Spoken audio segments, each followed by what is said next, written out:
Hello guys, இந்த வீடியோவில் நம்ம எக்ஸசைஸ் 6 தான் பார்க்க போகிறோம். இங்கே என்ன கொடுத்துருக்காங்கன்னா, ராஜன்றவர் ஒரு இந்தியன் சிட்டிசன். அவர் கடைசி 20 வருஷத்தில் ஃபர்ஸ்ட் டைமாக இந்தியா விட்டு போகிறாராம்.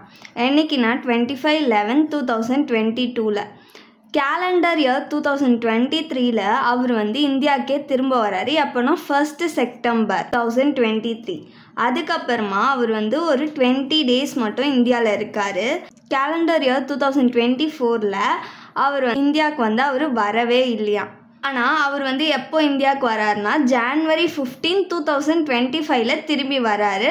அப்புறம் இங்கே தான் இருக்கார். அவரோட ரெசிடென்ஷியல் ஸ்டேட்டஸ் 2025-26 அசஸ்மெண்ட் இயருக்கு என்னன்னு கேட்குறாங்க. கொஷின் ஃபஸ்ட்டு நம்ம ஷார்ட்டாக எழுதிக்கலாம். அவர் எப்போ இந்தியா விட்டு ஃபஸ்ட்டு போகிறாருன்னா 25/11/2022 ஃபர்ஸ்ட் டைம் இந்தியா விட்டு போகிறாரு. நெக்ஸ்ட்டு எப்போ இந்தியாவுக்கு வராருன்னா 1 செப்டம்பர் 2023 வராரு. அவர் 20 days மட்டும்தான் இருக்காரு இந்தியாவில். 2024 ஃபுல்லாவுமே அவர் இந்தியாவுக்கு வரவே இல்லையா. எப்போ அவர் திரும்ப வராருன்னா January 15, 2025 அவர் திரும்ப இந்தியாவுக்கு வராரு. இப்போ நம்ம ராஜன்றவர் ரெசிடெண்டா இல்லையான்னு கண்டுபிடிக்கணுமா. அதுக்கு அவர் பேசிக் கண்டிஷனில் ஏதாச்சும் ஒரு கண்டிஷனை அவர் சாட்டிஸ்ஃபை பண்ணியிருக்கணும். ஃபஸ்ட்டு பேசிக் கண்டிஷன் என்னது, 182 days ப்ரீவியஸ் இயரில் அவர் இந்தியாவில் ஸ்டே பண்ணியிருக்கணுமா. அந்த கண்டிஷன் ஃபஸ்ட்டு இவர் சாட்டிஸ்ஃபை பண்ணுறாரான்னு பார்க்கலாம். நம்மளோட அசஸ்மெண்ட் இயர் April 1, 2025 March 31, 2026 வரைக்கும். ப்ரீவியஸ் இயர் April 1, 2024 March 31, 2025 வரைக்கும். இந்த ப்ரீவியஸ் இயரில் அவர் 182 days இந்தியாவில் இருந்திருக்காரான்னு பார்க்கலாம். 2024 அவர் இந்தியாவுக்கு வரவே இல்லை அப்படின்னு சொல்லியிருக்காங்களா. அவர் எப்போ ரிட்டர்ன் வந்திருக்காருன்னா 15/1/2025 ஜான்வரியில் வந்திருக்காரு. அப்போது ப்ரீவியஸ் இயர்லேயே தானே ஜான்வரி இருக்குது.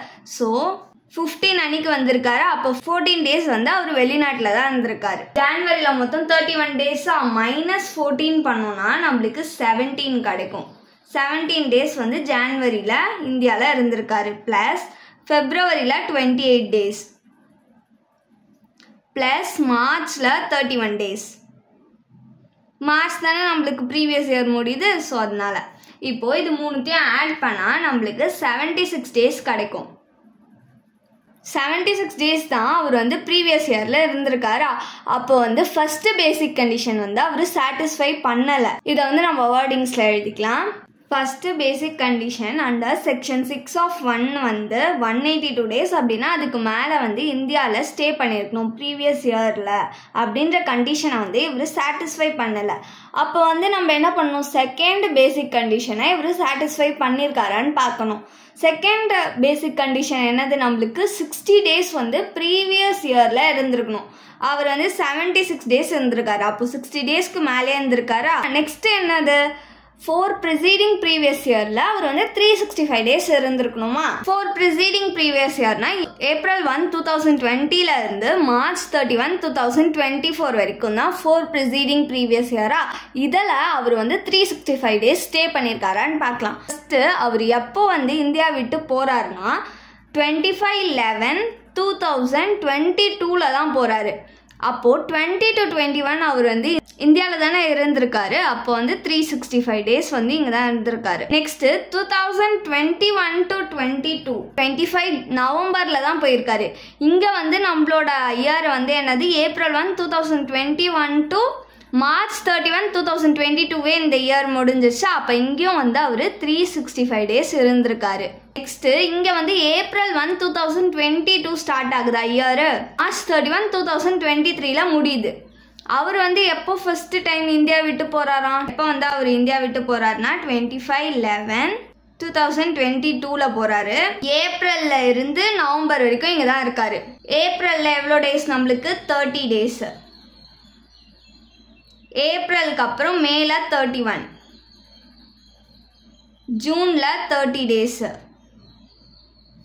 ஜூலையில் 31 days, ஆகஸ்ட்லேயும் 31 days,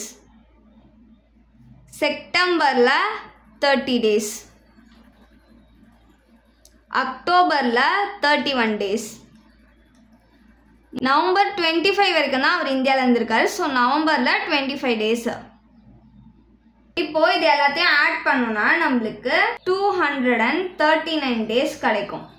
2022 to 2023ல அவர் வந்து 239 டேஸ் வந்து இந்தியாவில் இருந்திருக்காரு. அப்புறம் வந்து என்ன கொடுத்துருக்காங்க, அவர் எப்போ ரிட்டர்ன் வராருன்னா 1 செப்டம்பர் 2023ல அவர் திரும்ப வராராம். இங்கே வந்து நம்மளுக்கு ஏப்ரல் 1 2023 டு மார்ச் 31 2024 நம்மளுக்கு இந்த இயர். ஏப்ரலுக்கு அப்புறமா தானே நம்மளுக்கு வந்து செப்டம்பர் வருது. செப்டம்பரில் அவர் வந்து 20 டேஸ் மட்டும்தான் இந்தியாவில் இருக்காராம். அப்போது இந்த இயரில் டோட்டலாக அவர் 20 டேஸ் மட்டும்தான் இந்தியாவில் ஸ்டே பண்ணுறாரு. இந்த 4 ப்ரிசீடிங் ப்ரீவியஸ் இயரில் நம்மளுக்கு வந்து அவர் வந்து 365 டேஸை விடவே அதிகமாக இருந்திருக்காரு இந்தியாவில். ஸோ அவர் வந்து செகண்ட் பேசிக் கண்டிஷனை வந்து சாட்டிஸ்ஃபை பண்ணிட்டாரா? இதை வந்து நம்ம வேர்டிங்ஸில் எழுதிக்கலாம். அண்டர் செக்ஷன் 6 of 1ல செகண்ட் பேசிக் கண்டிஷன், அதாச்சும் 60 டேஸ் வந்து ப்ரீவியஸ் இயர்லையும் அதுக்கப்புறம் 4 ப்ரிசீடிங் ப்ரீவியஸ் இயரில் 365 டேஸும் அவர் வந்து இந்தியாவில் இருந்திருக்கணுன்ற கண்டிஷனை வந்து சாட்டிஸ்ஃபை பண்ணிட்டாரு. அதனால் ராஜன்றவர் வந்து ரெசிடென்ட். இப்போ வந்து அவர் ரெசிடென்ட்னு கண்டுபிடிச்சிட்டோம். நெக்ஸ்ட்டு வந்து அவர் ஆர்டினரிலி ரெசிடெண்ட்டா இல்லை நாட் ஆர்டினரிலி ரெசிடெண்ட்டான்னு கண்டுபிடிக்கணுமா? அதுக்கு வந்து அவர் வந்து 2 அடிஷ்னல் கண்டிஷனையுமே சாட்டிஸ்ஃபை பண்ணணும். ஃபர்ஸ்ட் அடிஷ்னல் கண்டிஷன் என்னது, 10 ப்ரிசீடிங் ப்ரீவியஸ் இயரில் அவர் வந்து 2 இயர்ஸ் வந்து இந்தியாவில் ஸ்டே பண்ணியிருக்கணுன்றதா.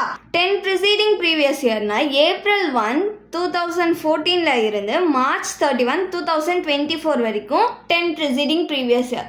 இதில் 2 இயர்ஸ் அவர் ஸ்டே பண்ணியிருக்காரான்னு பார்க்கலாம் இந்தியாவில். 2014 to 15 அவர் வந்து ஃபர்ஸ்ட் டைமாக 2022ல தான் இந்தியா விட்டு போகிறாரு.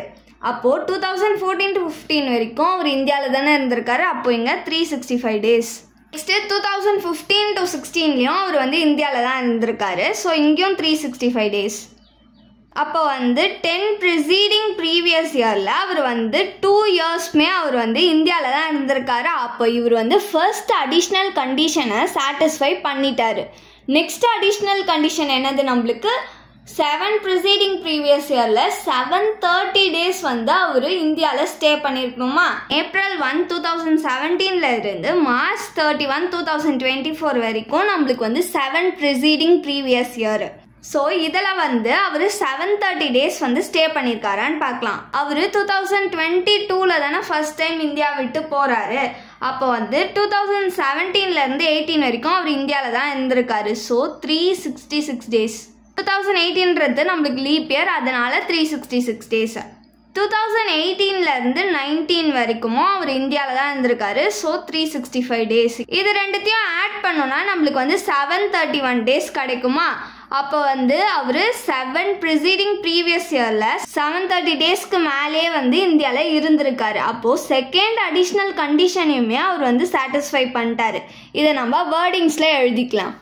அதாச்சும் அவர் 20 ஹவர்ஸாக இந்தியாவில் தான் இருந்திருக்காரு. அண்டர் செக்ஷன் 6 of 6A கீழே அவர் வந்து 10 ப்ரிசீடிங் ப்ரீவியஸ் இயரில் 2 இயர்ஸ் வந்து இந்தியாவில் தான் இருந்திருக்காரு அப்படின்ற கண்டிஷனை வந்து சாட்டிஸ்ஃபை பண்ணிட்டாரு.